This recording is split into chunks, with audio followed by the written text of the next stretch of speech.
Today I want to show you how to activate and deactivate projects in Clodify system. So first we need to log in as an admin,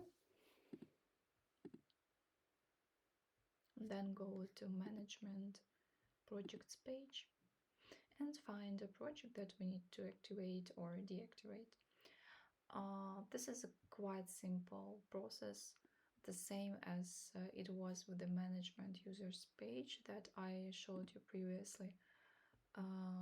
We needed to go to management users page, find the user that we need, and activate or deactivate the user. The same with the projects. So we need to go to management projects page, find the project that we need.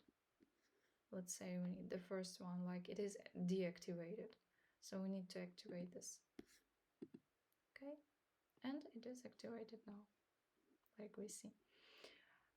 Or I can do the same but with another one. Let's say I need to deactivate this account, this project. So I need to click this button. Okay, now it is deactivated. So that's how we can activate and deactivate projects in Clodify system.